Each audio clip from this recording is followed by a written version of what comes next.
από την Ερμαία Ανολιοσίων Ζεφυρίου Φιλής, από την περιοχή που μερικοί τη βλέπουν ως περιοχή της Χολυστερίνης, άλλοι ως περιοχή της Χωματερής, άλλοι ως περιοχή των Ρωμά και των Παλαμό, αλλά πάντα η περιοχή της φτώχειας.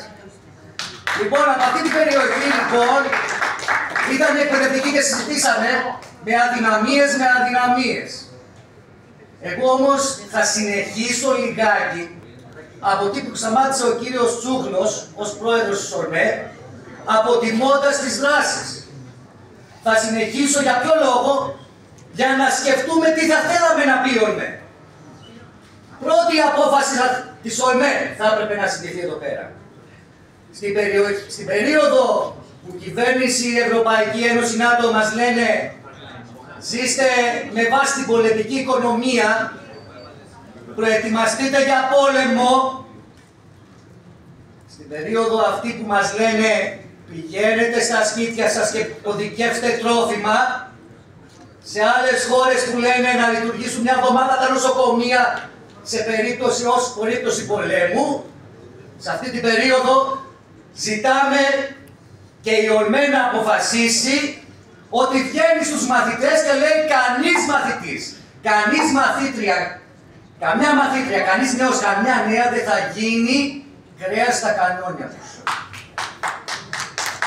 Βγαίνει με την προμετωπίδα για τα φέτη το φαΐ δεν θα σκοτώνω τη λαή. Και εμείς θα συμβάλλουμε προς αυτή την κατεύθυνση. Βγαίνει με την προμετωπίδα και λέει δεν περιστέλω την αγάπη μου για ζωή που σημαίνει αυξήσεις των μισθών στο όνομα του πολέμου. Στο όνομα το να αυξήσουν τα κέρδη τους οι πολεμικές βιομηχανίες. Ούτε περιστέλει τις ανάγκες για να υπάρχει μια αξιόλογη δημόσια εκπαίδευση και υγεία. Να ποια έπρεπε να ήταν η ΟΡΜΕ.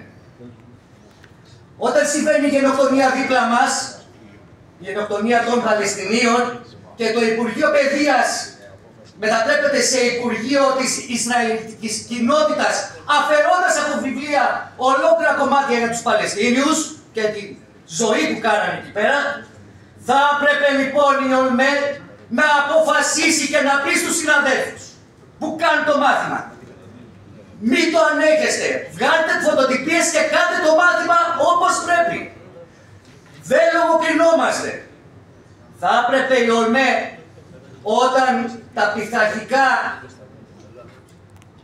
δίνουν και παίρνουν συναδέλφισσα Άννα Φρανκ, λέει, και Γάζα, συναδέλφισσα Ελευθεριά στην Παλαιστίνη, να οργανώσει δράσεις. Ελευθεριά στην Παλαιστίνη, Ελευθεριά στην Παλαιστίνη. Θα ονειρευόμασταν βέβαια να αποφασίσει το Προεδρείο να συμμετέχει στα πλοία για την Γάζα. Έχουμε το δικαίωμα αυτό και κάπως έτσι θα αισθανόμασταν να λειτουργεί ένα συνδικαλιστικό κίνημα. Δεν είναι περίεργο να συμμετέχει ένας Τσούχλος, ένας Κορδής κτλ. Σε αυτό έτσι πρέπει να δράσει το συνδικαλιστικό κίνημα, συνάδελφοί μου. Πρέπει να προασπίζει τα συμφέροντα των εργαζομένων, τα συμφέροντα της ειρήνης, τα συμφέροντα της δικαιοσύνης. Να ζητήσουμε λοιπόν αυτό το πράγμα, να ζητήσουμε να γίνουν δράσεις στα σχολεία. Να αλλάξουν οι εκπαιδευτικοί το πρόγραμμά τους, να απευθυνθούμε στους συλλόγους. Αυτοί ζητάνε τη σιωπή, εμείς ζητάμε τη συζήτηση και να αναδείξουμε τα προβλήματά μας. Τώρα, κοιτάξτε να δείτε, είναι ιδιαίτερα σοβαρά. Αν μιλούσαμε πριν 15 χρόνια και υπήρχαν 2.500 πειθαρχικά διωκόμενοι, αν υπήρχαν άνθρωποι σε δυτική αργία, εδώ θα είχε γίνει πανικός από το συνδικάτο μας. Έτσι. Δεν συζητάμε αυτό. Ονειρευόμαστε μια ΟΡΜΕ που θα έπρεπε να πει από την αρχή. Δεν θα πειραχτεί τρίχα. Τρίχα κανενός μας. Τρίχα ανθρώπου που ονειρεύεται από το σχολείο ότι δεν θα λειτουργεί ανταγωνιστικά και με ιδιωτικά κριτήρια. Θα έπρεπε λοιπόν από τα πριν να είχε πει ότι εμείς, κοιτάξτε να δείτε, μαζευόμαστε, συζητάμε, απαιτούμε, κλείνουμε τα ρημάδια και απευθυνόμαστε στην κοινωνία και θέλουμε να ανατρέψουμε αυτά τα πράγματα. Θα έπρεπε η ίδια η ΟΡΜΕ να έχει καταφύγει σε ομάδα νομικών συμβούλων, να έχει καταφύγει στο δικηγορικό σύλλογο και να πει απαιτούμε, ζητάμε να βοηθήσετε προς αυτήν την κατεύθυνση.